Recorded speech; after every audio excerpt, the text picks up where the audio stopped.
wanita-wanita yang diberi kabar gembira Nabi sallallahu alaihi wasallam bahwasanya mereka adalah penghuni surga. Kita sering dengar tentang para sahabat al-asyrah al-mubasysyaruna bil jannah. 10 sahabat lelaki yang diberi kabar gembira bahwasanya mereka penghuni surga. Kita sering dengar seperti di antaranya kata Rasulullah SAW bersabda, Abu Bakar fil jannah, Abu Bakar di surga, Umar fil jannah, Umar di surga, Ali fil jannah, Ali di surga, Utsman di surga, Zubair bin Awam di surga, Talhah bin Ubaidillah di surga, Abdurrahman bin Auf di surga, Abu Ubaidah bin Al-Jarrah di surga, Sa'ad bin Abi Waqqas di surga, yang terakhir adalah Sa'id bin Zaid. Sa'id bin Zaid di surga. Ini adalah 10 sahabat lelaki yang dijamin masuk surga. Kemudian datang dalam hadis-hadis yang lain juga disebutkan sahabat-sahabat yang tersebut seperti Al-Hasan dan Al-Husain, ya, yang Rasulullah mengatakan huma sayyida syababi ahlil jannah. Mereka berdua adalah pemimpin para pemuda di surga. Demikian juga Ammar bin Yasir, demikian juga Bilal bin Rabah yang Rasulullah mendengar tentang suara terompahnya di surga. Kemudian juga Abdullah bin Salam yang Rasulullah mentakwilkan mimpinya bahwasanya dia masuk surga. Kemudian Ukasyah bin Mihsan yang Rasulullah mengabarkan bahwasanya beliau masuk surga tanpa hisab dan tanpa azab. Kemudian juga Sabit bin Qais, ya, bin Syammas yang tidak ikut salat berjamaah karena khawatir dia penghuni neraka. Kemudian Rasulullah mengatakan engkau adalah penghuni surga. Kemudian Harithah bin Suraqah yang meninggal ketika sedang ikut perang Badar, dia kemudian di bagian belakang tahu-tahu kena panah. Lantas ibunya bertanya bagaimana Harithah bin Suraqah, maka Rasulullah berkata dia di surga. Kemudian Amr bin Thabit atau Usairim yang masuk surga ketika dia ikut perang Uhud dan dia langsung masuk Islam menjelang perang Uhud, dan dia belum pernah sujud meskipun sekalipun, kemudian dia mati syahid. Rasulullah mengabarkan bahwasanya dia masuk surga. Dan Sa'ad bin Mu'adz radhiyallahu anhu yang Rasulullah kabarkan bahwasanya sungguhnya mendilnya, yaitu kaos tangannya di surga sangat indah. Kemudian Rasulullah kabarkan bahwasanya arsy bergetar ketika Sa'ad bin Mu'adz radhiyallahu anhu meninggal dunia. Ini di antara sahabat-sahabat lelaki yang dijamin masuk surga secara person, ya. Kemudian secara umum seperti Rasulullah SAW kabarkan, siapa yang ikut perang Badar maka masuk surga. Siapa yang ikut perjanjian Hudaybiyah dan yang mengikuti Bai'atur Ridwan, maka mereka diridhai oleh Allah dan mereka dijamin surga. Ternyata bukan cuma para lelaki yang dijamin masuk surga. Demikian juga datang dalam hadis-hadis bahwasanya sebagian sahabiat juga dijamin masuk surga. Dan Rasulullah SAW telah bersabda, innaman nisa syaqaiqur rijal. Bahwasanya para wanita adalah belahan atau saudaranya para lelaki, ya. Belahannya para lelaki.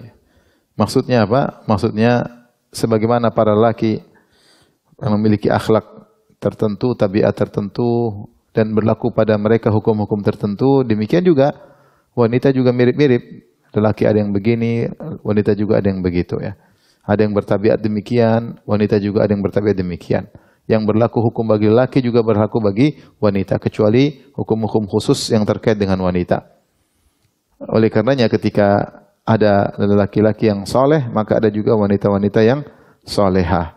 Dan sebagaimana ada lelaki-lelaki yang dijamin masuk surga, ternyata juga ada wanita-wanita yang dijamin masuk surga. Makanya Allah gandengkan dalam Al-Quran, misalnya di surat Allah mengatakan dalam surat Al-Ahzab, innal muslimina wal muslimat, sungguhnya lelaki-lelaki muslim dan lelaki-laki dan wanita-wanita muslimah, wal mu'minina wal mu'minat, lelaki mukmin dan wanita mukminah, ya, wal qanitina wal qanitat. Terus Allah gandengkan lelaki yang qanit, yang taat beribadah, wanita yang taat juga beribadah. Sampai Allah sebutkan as-sabirin, sabirat, mutasaddiqin, mutasaddiqat, was-sadiqina, was-sadiqat. Ya, was-sadiqina, was-sadiqat, lelaki yang jujur, wanita yang juga yang jujur, dan seterusnya Sampai Allah berfirman, "Wadz-dzakirinallaha katsiran wadz-dzakirat." Para lelaki yang banyak berzikir kepada Allah dan juga para wanita yang banyak berzikir kepada Allah, a'addallahu lahum maghfiratan wa ajran 'azima. Allah siapkan bagi mereka ampunan Allah dan ganjaran yang agung. Maka ini dalil bahwasanya hukum asal lelaki dan wanita sama ya dalam hukum-hukum, kecuali ada dalil yang mengkhususkan. Yang membedakan lelaki dengan wanita itu hanya sedikit. Hanya sedikit. Rata-rata apa yang berlaku bagi laki-laki berlaku juga bagi wanita. Nah, sebagaimana kita sebutkan, ada laki-laki yang dijamin masuk surga, ternyata ada juga wanita-wanita yang dijamin masuk surga. Siapakah wanita tersebut? Kita akan sebutkan wanita tersebut ya, yang dijamin masuk surga dan dalil-dalil yang menunjukkan akan hal tersebut ya. Di antaranya yang pertama adalah Khadijah bintu Khuwailid ya, istri Nabi sallallahu alaihi wasallam, dan dia adalah istri pertama Rasulullah sallallahu alaihi wasallam ya. Dan Rasulullah sallam hidup hanya beristrikan Khadijah sampai beliau meninggal dunia. Setelah Khadijah meninggal dunia, baru kemudian Rasulullah sallam menikah dengan para wanita ya. Dan dari Khadijah maka lahirlah putra-putri Nabi, yaitu Zainab, Ummu Kulthum. Yang pertama adalah Al-Qasim, Abdullah, kemudian Zainab, Ruqayyah, Ummu Kulthum dan Fatimah ya. Dan beliau adalah wanita yang pertama masuk Islam, dan secara umum manusia pertama kali masuk Islam adalah Khadijah. Dan Rasulullah SAW sangat mencintainya, sampai Rasulullah SAW ketika Aisyah cemburu kepada Khadijah, padahal Khadijah sudah meninggal dunia, maka Rasulullah SAW berkata, "Inni qad ruziktu hubbaha." Aku telah diberi anugerah mencintai Khadijah. Bagi Nabi SAW mencintai Khadijah adalah anugerah ilahi ya. Anugerah dari Allah Subhanahu wa taala. Taib, dalil yang menunjukkan beliau sudah dijamin surga. Dari Abu Hurairah radhiyallahu anhu, beliau berkata, "Ata Jibrilun Nabiyya sallallahu alaihi wasallam." Jibril alaihissalam datang menemui Nabi. Faqala, kemudian berkata, "Ya Rasulullah, wahai Rasulullah, hadhihi Khadijatu qad atat ma'aha ina'un fihi idamun wa ta'am." Ini Khadijah datang menemuimu sebentar lagi masuk rumah. Dia membawa sebuah bejana yang isinya ada kuah dan juga makanan. Idam itu seperti kuah, seperti lauk ya, yang berkuah, dan makanan yang ada diletakkan dalam bejana tersebut. Fa idza atatka, kalau Khadijah datang menemuimu, faqra alaiha salam, maka sampaikanlah salam min rabbiha, dari Allah Subhanahu wa taala, dari Rabbnya, wa minni, dan dariku, wa basyirha bi baitin fil jannah, dan beri kabar gembira kepadanya dengan sebuah istana di surga, min qasabin. Min qasab yaitu maksudnya dari mutiara yang besar. Mutiara yang besar yang dijadikan istana bagi Khadijah. Tentu mutiara di surga tidak sama seperti mutiara di dunia, tapi qasab maksudnya mutiara. La sakhaba fihi wala nasab, yang tidak ada suara-suara yang keras, teriakan-teriakan di istana tersebut, dan tidak ada juga nasab, tidak ada juga keletihan. Hadis riwayat Al-Imam Al-Bukhari. Maka para ulama ketika menjelaskan hadis ini, kenapa Khadijah mendapatkan istana yang disifati dengan tidak ada suara yang keras dan tidak ada juga keletihan, sebagai balasan al-jaza' min jinsil amal, balasan sesuai dengan perbuatan, karena Khadijah selama menjalani kehidupan rumah tangga bersama Nabi 25 tahun, beliau tidak pernah mengangkat suara ya. Berbeda dengan istri-istri Nabi setelah itu ya, kadang-kadang mereka mengangkat suara ya. Kadang-kadang mereka mengangkat suara ya. Dan adapun Khadijah tidak pernah mengangkat suara selama hidup 25 tahun di depan suaminya.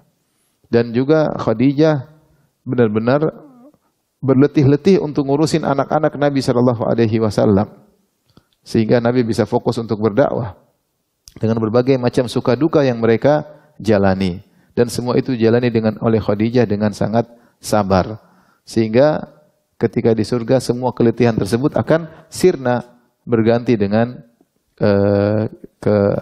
rehat, ke apa namanya, santai, rileks, kesenangan ya.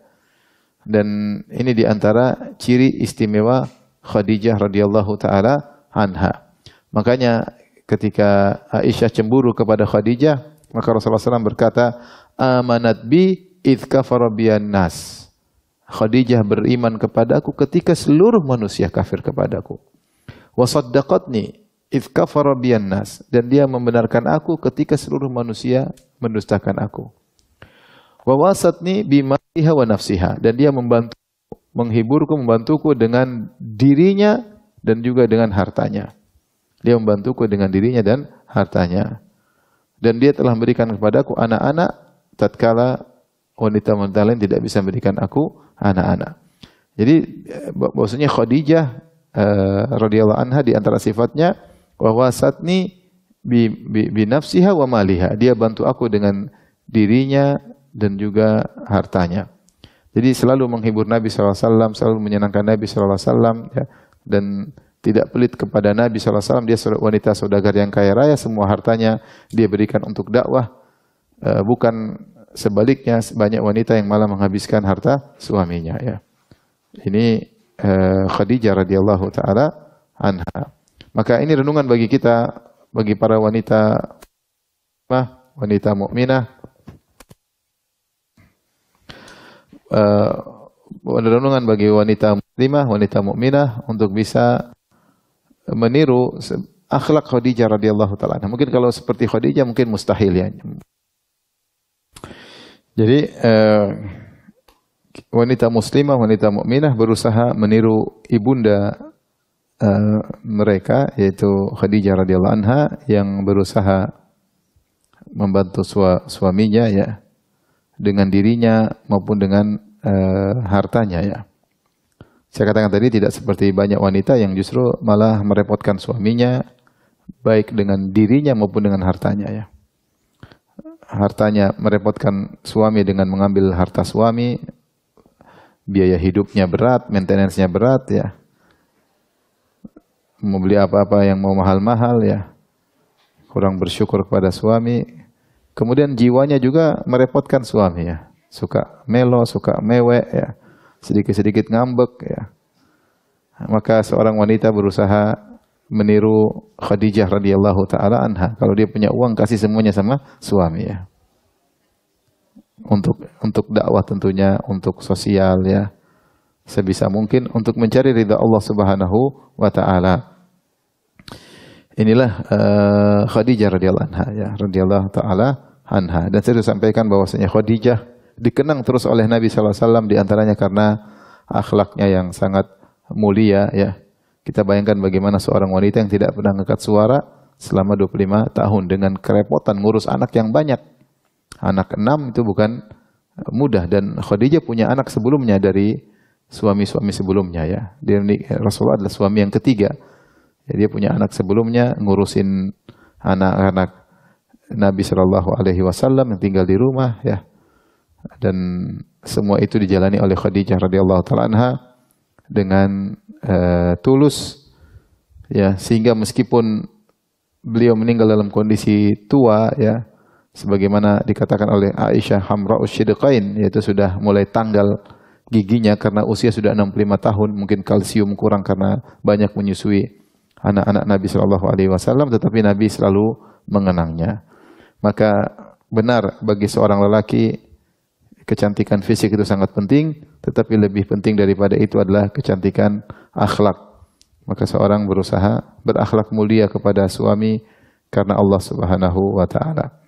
Tapi ini adalah Khadijah, salah satu wanita yang dijamin oleh Nabi sallallahu alaihi wasallam masuk surga.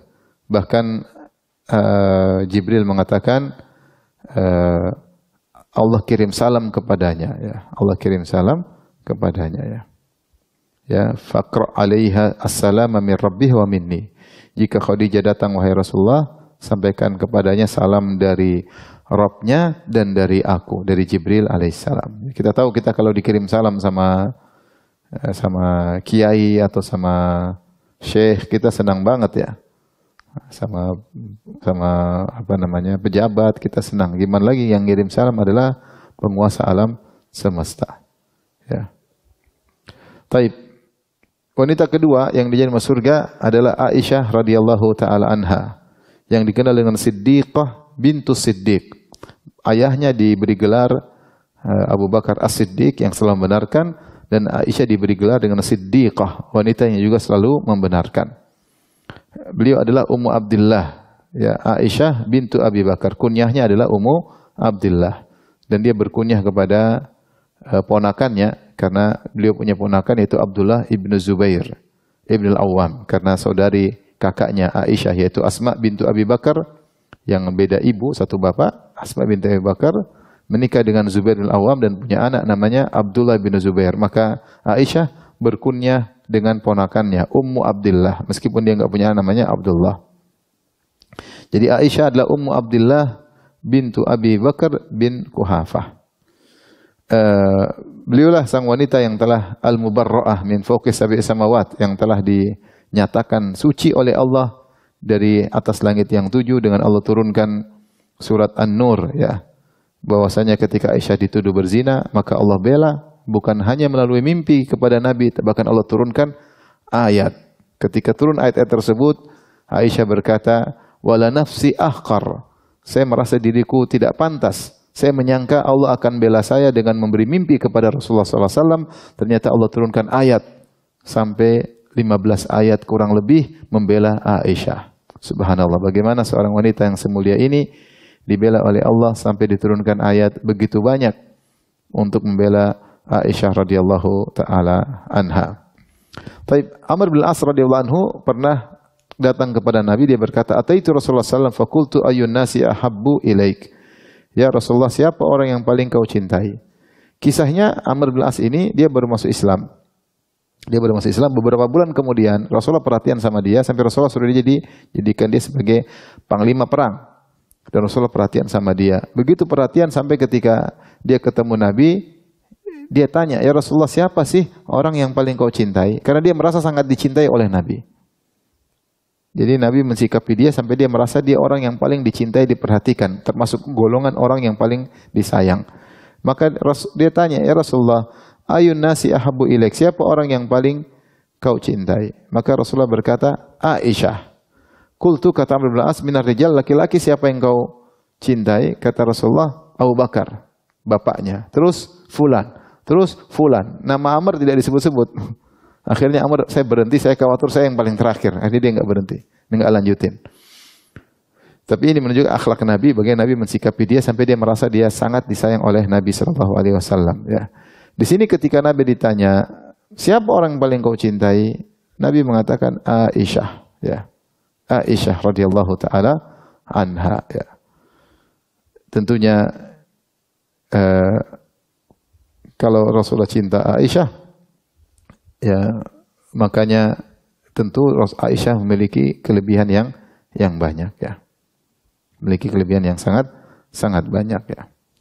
Di antaranya, ya, ketika terjadi gap di antara istri-istri Nabi, ada dua kubu. Ada kubu Aisyah sama kubu Ummu Salamah. Ya. Jadi dua ibu-ibu enggak pernah mengalami ini kan? Enggak pernah. Nabi SAW istrinya 9, ada dua kubu, ya. Maka akhirnya mereka ngutus Ummu Salamah untuk bicara dengan Nabi, ya. Kemudian mereka utus Fatimah, ya, Fatimah radhiyallahu taala anha. Maka Rasulullah menjelaskan keutamaan Aisyah. Rasulullah berkata kepada Fatimah, ya, "Wahai Fatimah, sungguhnya ayahmu mencintai Aisyah, maka cintailah dia." Subhanallah. Sungguhnya aku mencintai, maka cintailah dia. Kemudian kalau nggak salah Rasulullah juga berkata ketika membela Aisyah, entah kepada Ummu Salamah atau kepada Fatimah, kata Rasulullah, kalau tidak salah kepada Ummu Salamah radhiyallahu anha, "Tidak ada seorang wanita pun yang aku sedang berselimutkan dengan dia turun wahyu kecuali Aisyah." Itu Rasulullah sedang berdoa dengan Aisyah satu selimut, tiba-tiba turun wahyu. Sementara kalau Nabi sedang sama istri-istri yang lain tidak turun wahyu. Ini menunjukkan keutamaan Aisyah radhiyallahu taala anha. Makanya ketika Rasulullah SAW sakit, Rasulullah SAW minta dirawat di rumah Aisyah. Ketika sedang sakit parah, Rasulullah SAW selalu bertanya, Aina ana godan, besok saya di rumah siapa? Besok saya dijatahnya dirawat di rumah siapa? Sementara Rasulullah SAW sudah sangat berat untuk berpindah dari satu rumah, padahal rumah berdekatan, tapi berat bagi Nabi untuk dipapah ke rumah berikutnya, ke rumah berikutnya. Akhirnya istri-istri Nabi semuanya paham dan mereka mengalah. Kata mereka, udah di rumah Aisyah aja, karena mereka tahu yang paling dicintai oleh Nabi adalah siapa? Aisyah radhiyallahu taala anha. Akhirnya Rasulullah SAW dirawat oleh Aisyah radhiyallahu taala anha, ya. Sampai akhirnya sebelum meninggal dunia Rasulullah SAW di antara leher dan dada Nabi dan dada Aisyah, yaitu Rasulullah di pangkuan Aisyah radhiyallahu taala anha. Dan ketika itu Abdurrahman bin Abi Bakar sedang masuk bawa siwak, maka Rasulullah lihat siwak, terus lihat siwak, kemudian kata Aisyah, akhudhuhu lak, saya ambil siwak untuk engkau. Kata Rasulullah dengan menganggukkan kepalanya, ya iya. Akhirnya Aisyah kemudian bereskan siwak tersebut, dia gigit, dia haluskan di sisi sebelahnya, dia gigit, dia lembutkan, kemudian dia kasih Nabi. Kemudian Rasulullah SAW pun bersiwak sebelum meninggal dunia. Ya.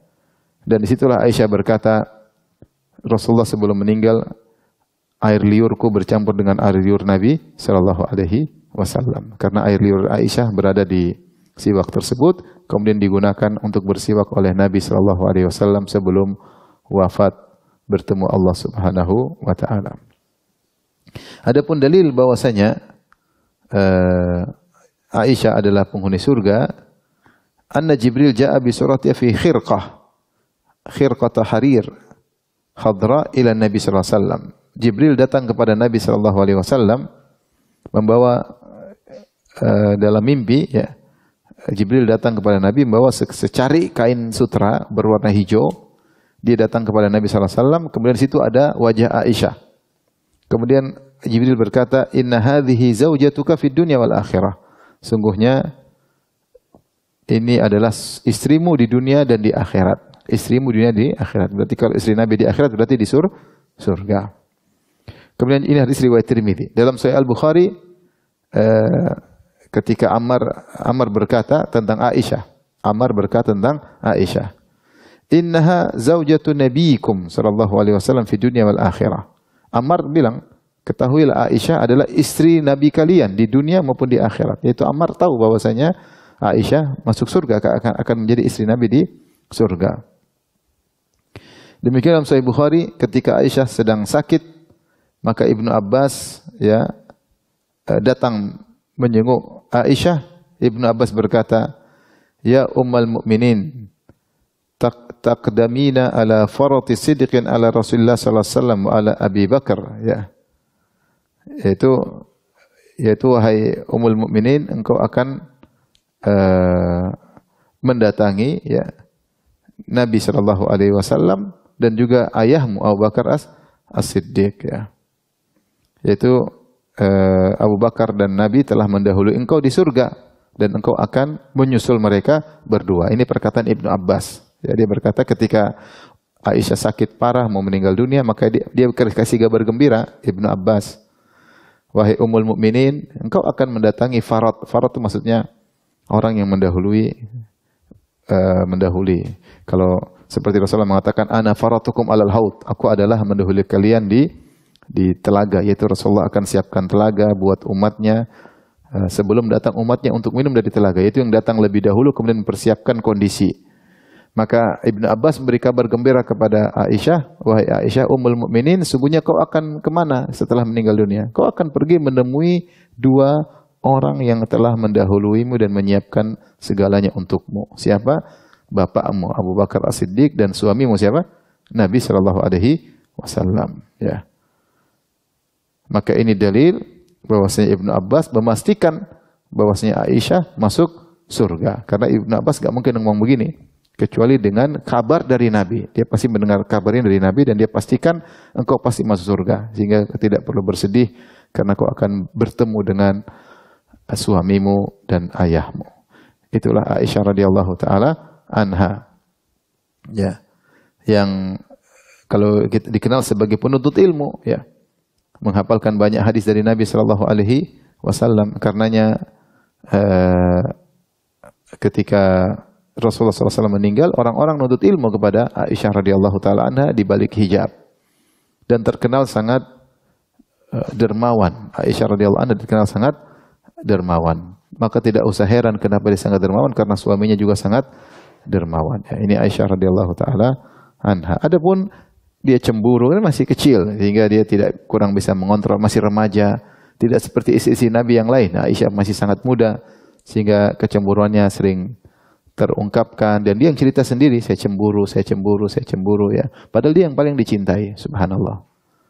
Bagaimana wanita paling dicintai tapi cemburu sama yang lain. Begitulah wanita, ya. Dan apa namanya, kesolehannya menemani Nabi SAW dalam suka dan duka, ya. Menjadikan dia dijamin masuk surga oleh Allah Subhanahu wa taala dan juga oleh Nabi sallallahu alaihi wasallam. Wanita yang ketiga, ibu yang dirahmati Allah Subhanahu wa taala, siapa? Hafsah bintu Umar. Istri Nabi yang lain juga datang riwayat khusus menunjukkan beliau adalah penghuni surga. Ya. Aisyah pernah berkata, "Wahiyal lati kanat tusamini min azwajin Nabi sallallahu alaihi wasallam." Aisyah pernah berkata, dialah istri Nabi yang menyaingiku dalam kedudukan, ya. Itu sama-sama memiliki kedudukan yang tinggi, dan Hafsah teman dekatnya Aisyah. Dan Aisyah mengatakan dia yang menyaingiku. Hiya allati kanat tusamini, ya, min azwajin Nabi sallallahu alaihi wasallam. Dialah yang menyaingiku dalam kedudukan di hati Nabi sallallahu alaihi wasallam, ya. Dan Hafsah adalah seorang wanita yang sangat rajin ibadah. Namun terjadi sesuatu kejadian menjadikan Nabi akhirnya menceraikan Hafsah. Jadi Rasulullah pernah mencerai wanita yang sudah dia gauli, di antaranya adalah Hafsah. Dari Anas bin Malik radhiyallahu anhu, beliau berkata, "Anna Nabi sallallahu alaihi wasallam talaqa Hafsata tatliqah." Rasulullah SAW menceraikan Hafsah talak satu. Talak satu. Fa'atahu Jibril alaihissalam. Maka Jibril datang beritahu Nabi. Jibril berkata, "Ya Muhammad, wahai Muhammad, talaqta Hafsah wa hiya sawwamah qawwamah wa hiya zaujatuka fil jannah." Bagaimana engkau mentalak Hafsah sementara dia seorang wanita yang sangat rajin puasa sunnah dan sangat rajin salat malam, dan dia adalah istrimu di surga.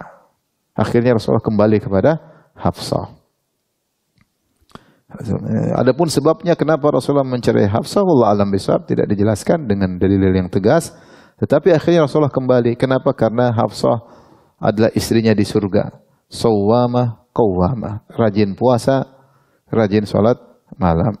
Karena ibu-ibu kalau ada waktu, ya, apalagi kalau suami tidak di rumah lagi bersafar, hendaknya puasa sunnah, ya, puasa sunnah mumpung masih bisa puasa.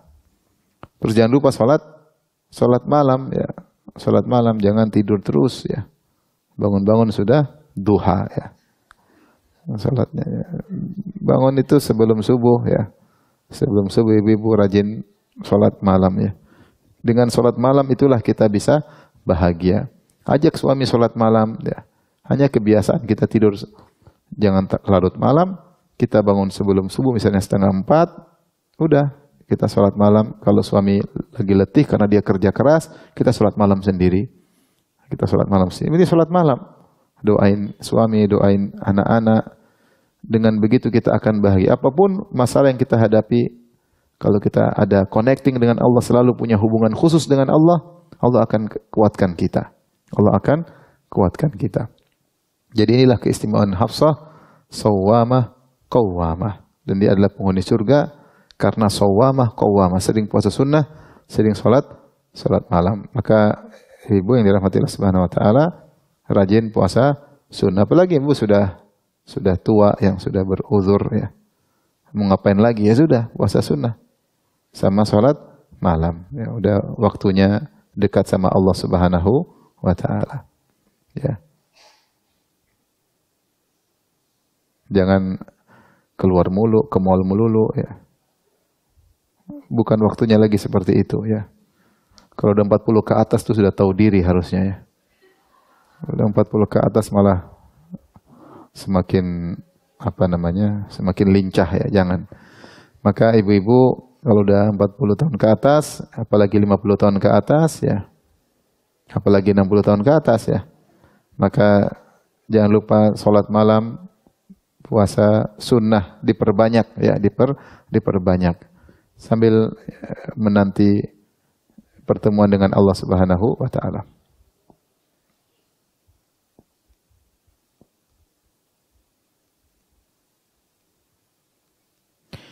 Kemudian di antara wanita yang dijamin masuk surga secara umum adalah istri-istri Nabi yang lain. Istri-istri Nabi yang lain.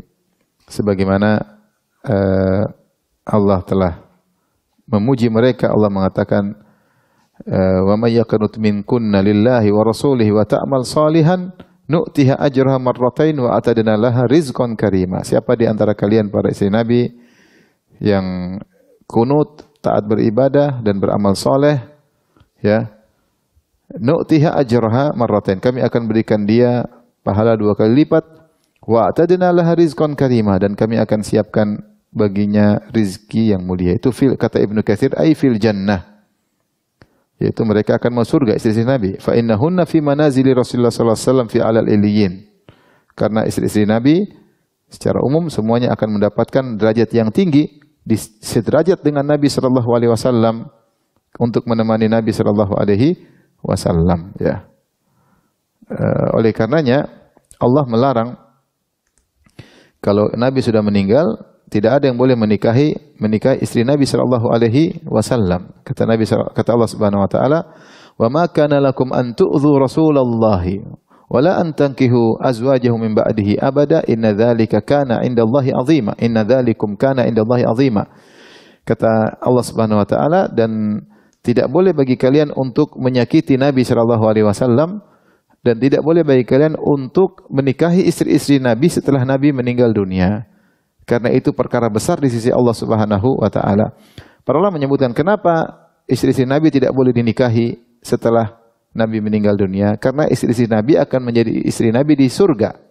Dan aturan mengatakan al-mar'atu li akhiri azwajiha, dan wanita akan bersama suaminya yang terakhir di surga. Kalau istri Nabi nikah dengan laki-laki lain, dia tidak akan bersama Nabi di surga. Karena istri-istri Nabi akan menjadi istri Nabi di surga juga, di dunia pun di surga, maka setelah Nabi meninggal mereka tidak boleh menikah dengan lelaki lain. Dan ini ibu-ibu yang dirahmati Allah Subhanahu wa taala ya. Kenapa mereka spesial? Bahkan datang dalam hadis, dalam ayat Allah melarang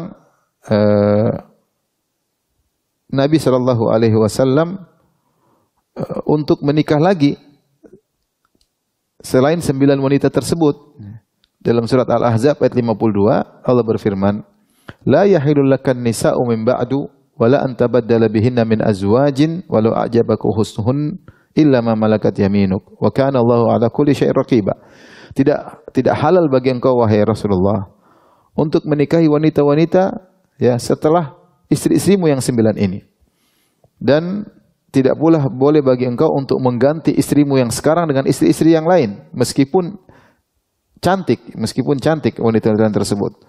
Kenapa Allah Subhanahu wa taala melarang Nabi untuk menikah lagi setelah 9 orang tersebut atau mengganti, mencerai, cari yang lain?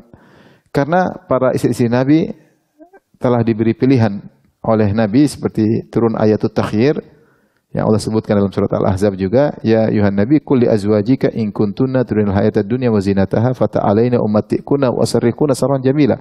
Wahai Nabi, katakanlah kepada istri-istrimu, kalau kalian memang ingin dunia dan perhiasannya, maka kemarilah aku ceraikan kalian, cara cerai baik-baik, dan aku berikan kalian harta yang kalian sukai. Tapi selesai. Itu kapan hal ini terjadi? Ketika istri-istri Nabi minta tambahan uang dapur ya. Karena melihat sebagian wanita-wanita yang lain, istri-istri para sahabiat diberi tambahan harta, maka mereka juga ingin tambahan uang dapur, gampangan bahasa kita lah. Akhirnya seperti model hidup seperti ini tidak pantas bersama Nabi sallallahu alaihi wasallam. Nabi hidupnya zuhud. Maka Nabi bilang, kalau kalian mau harta kamu kasih, tapi setelah itu cerai. Setelah mereka memilih untuk hidup dengan susah bersama Nabi, maka Allah memuliakan mereka. Allah melarang Nabi untuk nikah lagi. Dan Allah melarang Nabi untuk menggantikan dengan istri yang lain. Secara umum, istri-istri Nabi adalah wanita-wanita yang zuhud, ibu-ibu ya. Pikiran mereka selalu apa? Akhirat. Mereka suka bersedekah, hidup dengan sederhana. Tidak ada yang bermewah-mewah, ibu-ibu yang dirahmati Allah Subhanahu wa taala. Oleh karenanya kalau ngaji harusnya semakin zuhud ya. Bukan semakin apa? Semakin banyak tingkah, semakin malah macam-macam ya, semakin beli barang-barang yang branded ya. Enggak. Kalau ngaji harus punya dampak. Bahwasanya saya ini hidup cuma sebentar. Setelah ini saya akan bertemu dengan Allah Subhanahu wa taala, harus ada dampak pengajian dalam diriku. Bahwasanya orientasi adalah akhirat. Maka seorang wanita berusaha selalu ingat akhirat. Jangan terpesona dengan dunia ya. Jangan terpesona dengan dunia. Inilah istri-istri Nabi secara umum, mereka adalah wanita yang zuhud, dengan rumah yang sederhana, tempat tidur yang sederhana, karena begitulah pola hidup suami mereka. Pola hidup suami mereka. Maka jangan sampai kita malah ngaji malah duniawi. Duniawi malah sibuk dengan hal-hal yang membuat kita lalai dengan apa? Akhirat ya. Baik, berikutnya di antara yang dijamin masuk surga adalah Fatimah radhiyallahu taala anha, putri Nabi sallallahu alaihi wasallam ya.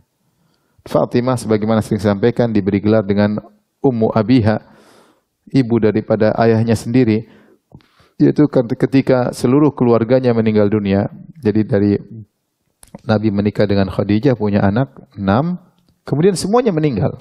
Khadijah meninggal, anaknya Abdullah, Qasim, Zainab, Ruqayyah, Ummu Kulthum semua meninggal. Tinggal sisa Fatimah. Dari keluarga itu tinggal Fatimah sama bapaknya Nabi sallallahu alaihi wasallam. Oleh karenanya Fatimah perhatian sama ayahnya. Perhatian sama ayahnya. Sampai saking perhatian sama ayahnya, dia diberi gelar dengan ibu dari ayahnya sendiri. Seakan-akan dia mengambil posisi pengganti dari Khadijah yang ngurusin apa? Ayahnya. Kita dapati dalam kehidupan kita juga beda. Kita punya anak, ibunya udah meninggal, kakak-kakaknya udah meninggal. Siapa yang ngurus? Ya anaknya itu yang ngurus bapaknya. Sehingga Fatimah disebut dengan Ummu Habibah. Bahkan sejak kecil, ketika Rasulullah SAW sedang diganggu di Mekah, kemudian Uqbah bin Abi Mu'ayyid, Rasulullah sedang sujud di Ka'bah, kemudian Uqbah meletakkan kotoran di pundak Nabi. Siapa yang datang? Yang datang Fatimah. Fatimah datang, kemudian dia bersihkan kotoran tersebut dari pundaknya. Dan dia masih remaja. Kemudian dia menghadap Abu Jahal dan teman-temannya, kemudian dia maki-maki mereka untuk membela ayahnya. Demikian juga ketika ayahnya terluka dalam perang Uhud. Siapa yang ngurusin? Bukan istri-istri Nabi. Fatimah yang ngurusin. Fatimah yang ngurusin. Fatimah yang ngurusin karena sudah terbiasa dia ngurus apa? Ayahnya, dan tinggal satu-satunya mungkin yang apa namanya? Tersisa dari keluarga ya.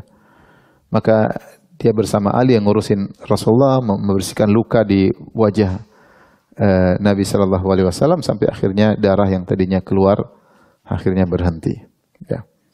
Dan terlalu banyak tentang keutamaan Fatimah radhiyallahu taala anha.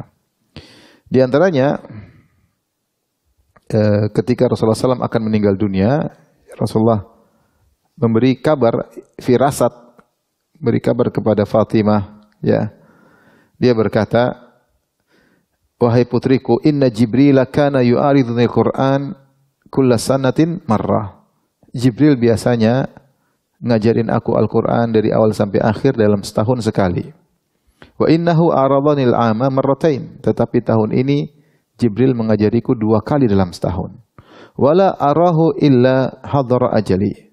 Menurutku itu tanda bahwasanya ajalku sebentar lagi, sudah dekat. Kemudian kata Nabi, wa innaki awwalu ahli baiti lahaqan bi, dan engkau adalah dari ahlul bait yang pertama kali nyusul aku. Dan benar, setelah Rasulullah SAW meninggal dunia 6 bulan kemudian akhirnya Fatimah meninggal dunia. Fabakaitu, kata Fatimah, aku pun menangis ketika mendengar perkataan Nabi. Kemudian Rasulullah menghibur Fatimah, kata Rasulullah SAW, ama tardaina an takuni sayyidatan nisa'i ahlil jannah. Tidakkah kau ridha wahai Fatimah engkau menjadi pemimpin para wanita di surga, atau pemimpin nisa'il mu'minin, pemimpin para wanita mukminah. Fadhahiktu lidzalik, kata Fatimah, aku pun tersenyum, senang, gembira mendengar hal tersebut. Hadis riwayat Al-Imam Al-Bukhari. Dan sebagaimana pernah kita sampaikan, Fatimah ketika minta pembantu karena kerja keras ngurusin rumah bersama Ali bin Abi Thalib sampai majalat yadi, ya, sampai tanganku menjadi keriput, kemudian tidak halus lagi seperti yang biasanya, sampai wajah Fatimah sering kena tungku karena bakar roti, ya, sampai bajunya juga kena asap, sampai ketika menyapu baju penuh dengan debu, ya, sampai lehernya sakit karena mikul air di timba, dan dia minta pembantu kepada Nabi Shallallahu Alaihi Wasallam karena kerja yang keras, harus menggiling gandum, yaitu dengan alat penggiling, batu yang disusun, ya, ini semua membuat dia tidak kinclong, ya, seperti sebelumnya.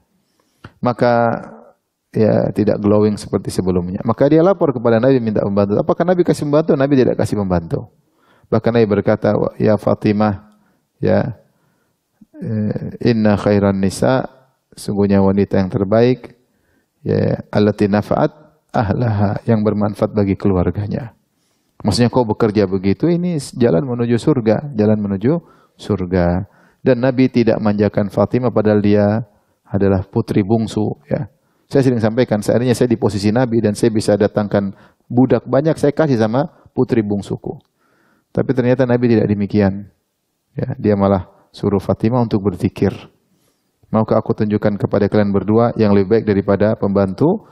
Idza awaitu madja'akuma, kalau kalian berdua mau tidur, jangan lupa bertasbih 33 kali, bertahmid 33 kali, bertakbir 34 kali, dan itu lebih baik daripada pembantu. Dalam riwayat kata Nabi, bagaimana saya mau kasih pembantu kepada Fatimah, budak kepada Fatimah, sementara banyak ahlu suffah yang masih kelaparan. Mending saya jual budak tersebut, hasilnya saya belikan makanan buat orang-orang miskin. Maksud saya Fatimah adalah putri Nabi, tapi tidak manja. Bahkan Nabi tidak memanjakannya. Bahkan Nabi SAW menyuruh dia hidup bersabar. Dan dia mengalami penderitaan yang luar biasa. Semua keluarganya hilang, tinggal dia sebatang kara dari keluarga Rasulullah dan Khadijah. Jadi uji dengan ujian yang berat, ya. Dan dia adalah wanita penghuni surga. Sekali lagi bahwasanya wanita penghuni surga bukanlah wanita yang orientasinya adalah dunia, enggak. Tapi orientasinya adalah akhirat, bersabar dengan kehidupan yang ada. Oleh karenanya ibu-ibu yang diberi kemudahan oleh Allah berupa kelapangan harta, manfaatkan untuk banyak sedekah, ya, mumpung ada rizki. Jangan menjadi perhatian adalah kemewahan, ya. Rasulullah ketika menyebutkan tentang orang terbaik, siapa? Alladzina idza ru'u dzukirallah, yaitu orang-orang kalau dilihat kita ingat Allah Subhanahu wa taala.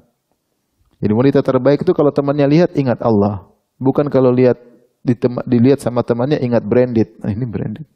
Lihat ini perempuan itu, lihat ya.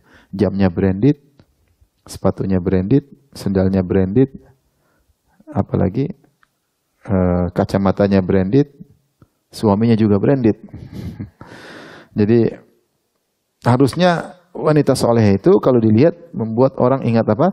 Akhirat. Bukan malah mengingat kekayaan, mengingat dunia. Enggak, ya. Sebagaimana Fatimah radhiyallahu taala yang hidup dengan penuh kesederhanaan. Tapi di antara wanita yang dijamin masuk surga adalah Sumayyah Ummu Ammar. Sumayyah bintu Khayyat. Sumayyah bintu Khayyat adalah ibunya Ammar bin Yasir. Ammar punya bapak namanya Yasir, ibunya namanya Sumayyah, ya. Dan dialah wanita yang pertama kali mati syahid, ya. Ketika di Mekah dia dipaksa untuk musyrik kembali. Sehingga akhirnya mereka tidak mau musyrik kembali, maka akhirnya mereka dibunuh. Mereka disiksa terlebih dahulu, ya. Dan yang menyiksa Sumayyah adalah Abu Jahal. Abu Jahal ambil herba itu tombak, kemudian dia tusukkan ke kemaluan Sumayyah. Ya, maka dia yang pertama kali mati syahid. Dari seluruh wanita yang pertama kali mati syahid adalah Sumayyah. Ya. Dari Utsman bin Affan radhiyallahu anhu beliau berkata, "Sami'tu an-nabiy sallallahu alaihi wasallam yaqul li Abi Ammar wa Ummi Ammar." Aku mendengar Rasulullah SAW berkata kepada Abu Ammar itu Yasir, kemudian Ummu Ammar itu Sumayyah dan Ammar. Kata Nabi, "Isbiru ala Yasir. Mau'idukumul jannah." Bersabarlah wahai keluarga Yasir, kalian disiksa sabar. Sungguhnya tempat pertemuan kalian adalah di surga. Maka Sumayyah dijamin masuk surga.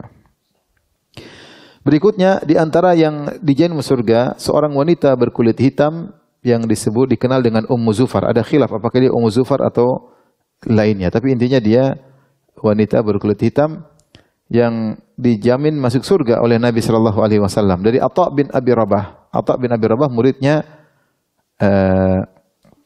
Ibnu Abbas. Tapi kita lanjutkan. Ummu Zufar dari Atha bin Abi Rabah dan dia adalah muridnya Ibnu Abbas. Ibnu Abbas pernah berkata kepada dia, "Ala urika imra'atan min ahlil jannah." Maka aku tunjukkan kepada engkau seorang wanita penghuni surga. Qultu bala, kata Atha, tentu siapa penghuni surga, wanita penghuni surga tersebut? Kata Ibnu Abbas, "Hadhil mar'atus sauda." Inilah wanita yang berkulit hitam. Atatin Nabiy sallallahu alaihi wasallam. Itu dia wanita terkenal sampai di zaman sahabat masih hidup, di zaman tabi'in masih hidup. Inilah kata Ibn Abbas, inilah wanita penghuni surga. Dia pernah datang kepada Nabi sallallahu alaihi wasallam, kemudian dia berkata, "Inni usra, ya Rasulullah, saya kejang-kejang." Itu. "Wa inni atakasyaf," dan kalau saya sudah kejang-kejang mungkin kena ayan atau diganggu jin ya, atau kena ayan. "Wa inni atakasyaf," dan kalau saya sudah terkapar kejang-kejang maka saya tersingkap. Dan dia mengatakan, "Wa inni atakasyaf," dan kalau saya sudah kejang-kejang saya akan tersingkap.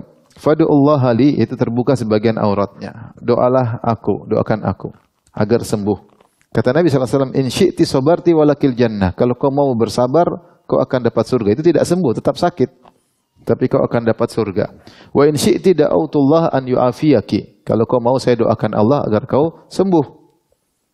Pilih mana? Doain sembuh atau sabar dapat surga? Qalat asbir, kata sang wanita, aku sabar. Pilih sabar. Qalat fa inni atakasyaf. Tetapi ya Rasulullah, kalau saya lagi kambuh, tersingkap sebagian aurat saya, itu mungkin pahanya, lengannya, betisnya. Fadu Allah an la atakasyaf. Berdoalah kepada Allah agar aku tidak tersingkap auratku ketika sedang kambuh. Fada alaha, maka Nabi pun mendoakan wanita berkulit hitam tersebut.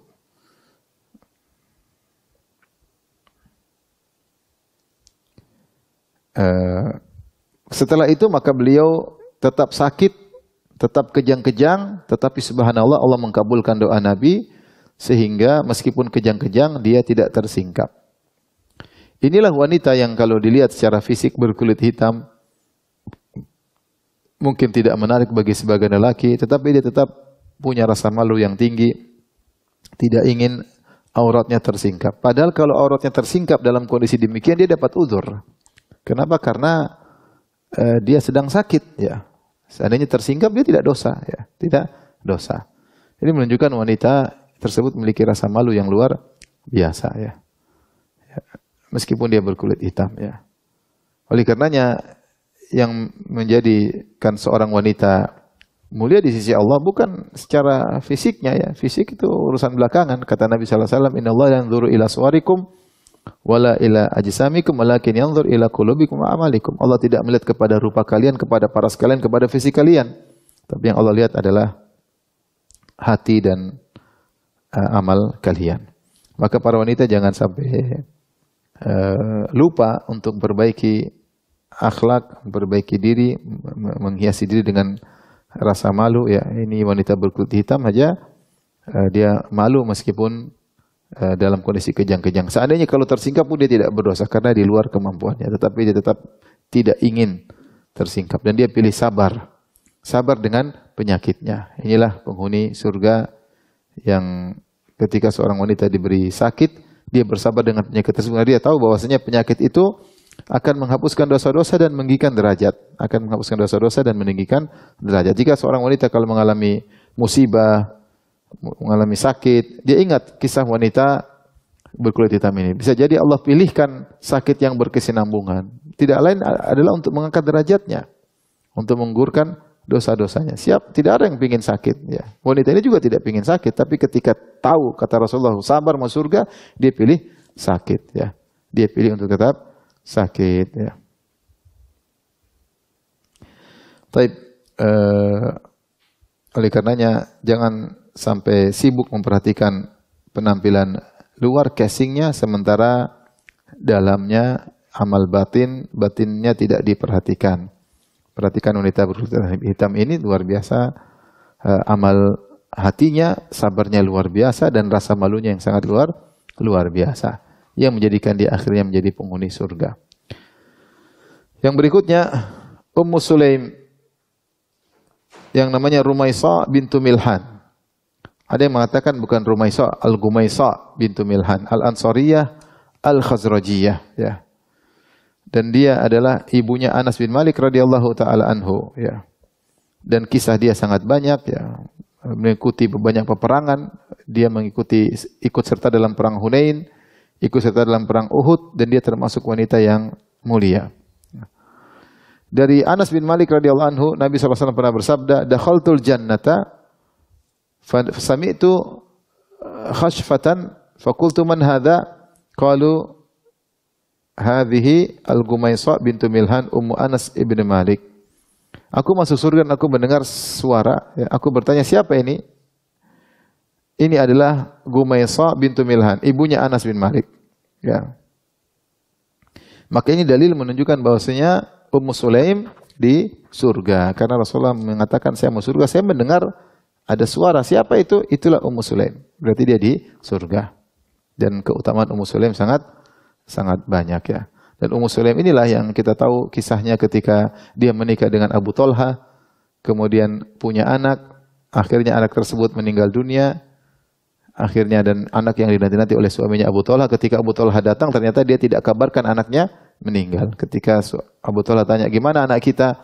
Kata Ummu Sulaim, dia tauriah, dia berkata, lebih baik, lebih tenang daripada sebelumnya.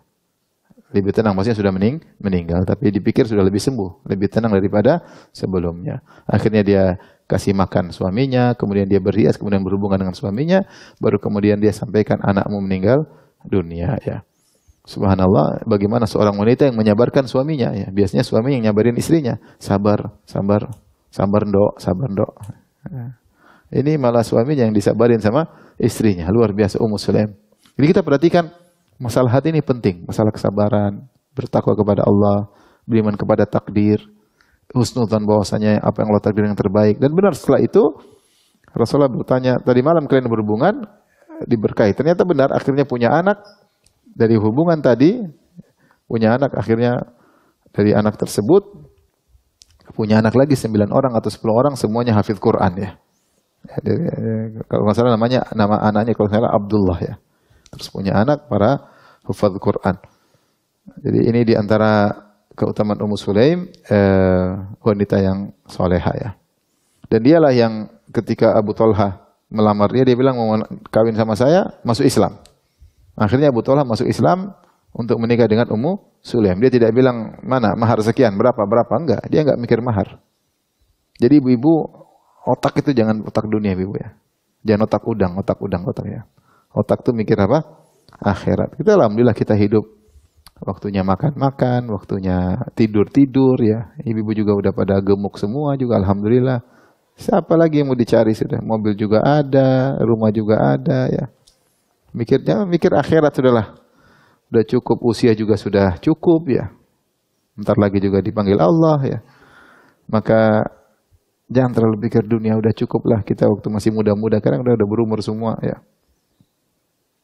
Kita mulai mikir akhirat, mikir bagaimana menata amal kita agar kita bertemu dengan Allah dengan amal yang terbaik, hari yang terbaik, ya, umur yang terbaik, ya.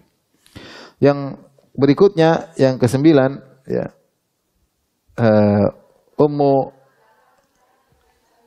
9 ya. Tidak apa-apa, ibu-ibu error biasa, tidak apa-apa. Yang ke-9, Ummu Haram bintu Milhan radhiyallahu anha. Ummu Haram ini saudaranya Ummu Sulaim, kedua-duanya sama-sama bintu Milhan. Mereka keluarga yang penuh berkah, ya. Ya. Dan kalau tidak salah mereka punya saudara juga Haram bin Milhan yang juga mati syahid. Kalau saya tidak salah ingat ya. Jadi mereka dari keluarga yang berkah. Dia adalah saudari dari Ummu Sulaim, ya. Bibinya Anas bin Malik radhiyallahu anhu, dan dia adalah istri dari Ubadah bin Samit. Istri dari Ubadah bin Samit, sahabat yang mulia. Anas bin Malik berkata, "Kana Rasulullah sallallahu alaihi wasallam idza dhahaba ila Quba yadkhulu ala Ummu Haram binti Milhan fatut'imuhu." Rasulullah kalau pergi ke Quba, Rasulullah mampir ke rumahnya Ummu Haram. Kemudian Ummu Haram kasih makan sama Nabi.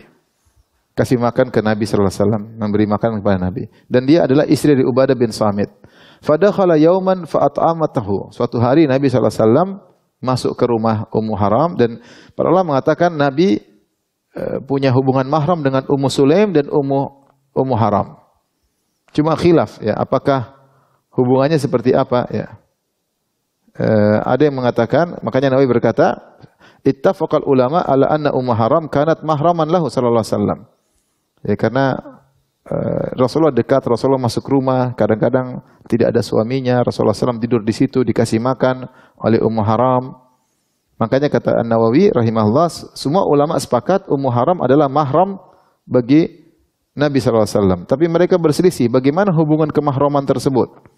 Ibnu Abdul Bar berkata, kanat ihda khalati minar radha'ah. Ada yang mengatakan bahwasanya Ummu Haram adalah punya hubungan dengan Nabi secara susuan, yaitu salah satu dari bibi Nabi karena susuan. Dan ada yang berkata, bal kanat khalatan li abihi aw li jaddihi. Dia adalah bibi dari ayahnya Nabi atau bibi dari hubungan keluarga dengan kakek Nabi. Kenapa? Karena Abdul Muttalib, kakek Nabi, ibunya dari Bani Najjar, itu Salma binti Amr dari Bani Najjar, yaitu ada hubungan kemahraman. Intinya Nabi SAW masuk ke rumahnya, kemudian Rasulullah SAW ketiduran, tidur. Sumastaiqadha yathaq. Kemudian Rasulullah SAW bangun tidur, Rasulullah tersenyum. Qalat faqultu ma yudhikuka ya Rasulullah. Kemudian aku bertanya, kata Ummu Haram, apa yang buat engkau tersenyum wahai Rasulullah? Qala nasun min ummati uridu alayya guzatan fi sabilillah. Ada sekelompok umatku diperlihatkan kepadaku. Di kemudian hari Rasulullah tampakkan masa depan, mereka berjihad di jalan Allah. Yarkabuna thabaja hadzal bahri, mereka hadzal bahra, yarkabuna thabaja hadzal bahri, yaitu mereka naik laut, yaitu mereka berperang dengan mengarungi lautan. Mulukan alal asirrah, dan mereka ternyata menjadi raja-raja yang ada di atas dipan-dipan, maksudnya mereka jadi penghuni surga. Au qala mithlal muluki alal asirrah. Maka kata Ummu Haram, ud'ullah an yaj'alani minhum. Ya Rasul, doakan aku termasuk para peserta perang tersebut yang mereka akhirnya akan menjadi raja-raja di surga. Fada'a, kemudian Rasulullah doakan, engkau akan termasuk mereka. Tsumma wada'a ra'sahu fanama. Kemudian Rasulullah letakkan lagi kepalanya, kemudian tidur lagi. Tsumma staiqadha yathaq. Kemudian Rasulullah sallam terbangun dan beliau tersenyum lagi. Faqultu ma yudhika ya Rasulullah. Apa yang buat engkau tersenyum atau membuat engkau tertawa? Rasulullah berkata, nasun min ummati uridu alayya guzatan fi sabilillah yarkabuna dhabaja hadzal bahr. Aku dinampakkan kepadaku sekelompok dari umatku, ya, dan mereka berjihad di jalan Allah sambil mengarungi lautan. Mulukan alal asirrah, itu mereka akhirnya seperti raja-raja yang sedang berdiri di atas dipan-dipan mereka, yaitu penghuni surga. Aku berkata lagi, ud'ullah an yaj'alani minhum, doakan aku termasuk mereka. Kata Rasulullah, anti minal awwalin, engkau termasuk yang pertama. Jadi ada dua kali generasi dari umat Nabi yang berperang mengarungi lautan, dan mereka semua penghuni surga. Akhirnya faraqibatil bahra zamana Muawiyah. Di zaman kekhilafahan Muawiyah ada perang dengan mengarungi lautan, dan di antara yang ikut serta adalah Ummu Haram. Fasuri'atan dabatiha hina kharajat minal bahr, ketika keluar dari lautan dia kemudian terjatuh dari ontanya, kemudian meninggal dunia. Dan dia termasuk yang penghuni surga, ya. Inilah di antara wanita yang dia masuk surga yang di zaman Nabi sallallahu alaihi wasallam. Adapun sebelum zaman Nabi sallallahu alaihi wasallam, makanya disebutkan di antaranya penghuni surga adalah Asiyah bintu Muzahim, istrinya Fir'aun, di antaranya Maryam bintu Imran, ibunya siapa? Nabi Isa. Ini wanita-wanita sebelum zaman Nabi. Kemudian di antaranya Khadijah, di antaranya Fatimah ya. Ya, adapun Asiyah bintu Muzahim adalah wanita yang sabar dengan kebengisan suaminya dan akhirnya dia masuk Islam dan dialah yang merawat Musa alaihissalam sampai besar ya, dan dia masuk Islam. Ketika dia masuk Islam maka Fir'aun menawarkan istana kepada dia. Wahai istriku, kalau kau tidak beriman kepada Musa, aku akan berikan kau istana. Kalau kau tetap beriman, aku akan siksa engkau sampai mati. Maka ketika itu dia berdoa, yang Allah sebutkan dalam Al-Quran, Rabbi binili indaka baitan fil jannah. Ya Allah, bangunkanlah bagiku istana di surga. Dia memilih istana surga daripada istananya Fir'aun. Ya. Akhirnya dia meninggal dunia dan masuk surga. Ya. Bagaimana seorang wanita yang hidup dengan suami yang bengis, yang kafir, yang sombong, yang congkak, yang angkuh, ternyata dia bisa solehah. Jadi terkadang sebagian wanita diuji dengan suami yang tidak beres, tapi itu bukan alasan untuk menjadikan dia kemudian ikut-ikutan suaminya. Bisa jadi seorang wanita diuji dengan suami yang tidak soleh, sombong, angkuh, berhura-hura, duniawi banget. Dia jangan ikut-ikutan. Lihatlah Asiyah bintu Muzahim tidak ikut-ikutan sama Fir'aun. Bahkan ketika dijanjikan dengan janji yang menggiurkan, istana, saya bangunkan istana yang mewah, yang penting kau tinggalkan ajaran Musa. Dia enggak mau. Bahkan dia mengatakan, Rabbi binili indaka baitan fil jannah. Ya Allah, bangunkan bagiku istana di sisimu. Dia milih istana di sisi Allah daripada istananya Fir'aun. Akhirnya dia pun meninggal dunia. Adapun Maryam bintu Imran, maka wanita yang sangat solehah, yang bagaimana menjaga dirinya sampai ketika datang malaikat Jibril dalam bentuk yang sangat tampan, yang sangat indah, dia malah menasihati malaikat Jibril, ya. Ya. Maka seperti Allah mengatakan dalam Al-Qur'an, wadhkur fil kitab Maryam idin tabadat min ahli ila ruhan fatamathala laha basharan sawiyya qalat inni a'udzu birrahmani minka in kunta taqiyya. Dia berkata menasihati malaikat Jibril, inni a'udzu birrahmani minka in kunta taqiyya. Aku berlindung kepada Allah. Aku berlindung kepada Allah dari gangguanmu, dari godaanmu. In kunta taqiyya, kalau kau bertakwa tinggalkan aku. Ya. In kunta taqiyya. Ya, padahal mereka cuma berdoa, tidak ada orang lain, tidak ada orang ketiga. Ya.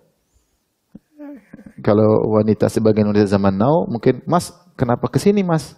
Duduk dulu Mas, ngobrol akhirnya. Ya. Maryam langsung ya, aku nasihati engkau. Kalau kau bertakwa tinggalkan ini semua dan aku berlindung kepada Allah daripada godaanmu. Inilah Maryam yang akhirnya sabar dengan kehidupannya, harus mengandung seorang anak tanpa suami, akhirnya dituduh sebagai wanita pezina dan dia sabar merawat putranya sampai jadilah putranya seorang yang sangat hebat, Isa alaihissalam. Maka seorang wanita bersabar ya untuk bertakwa kepada Allah, jauhi godaan lelaki, jangan buka celah untuk berinteraksi dengan lelaki tanpa ada alasan yang syar'i. Dan baik secara offline maupun secara online, dan sabar dalam mendidik anak-anak. Wallahu ta'ala alam bisawab.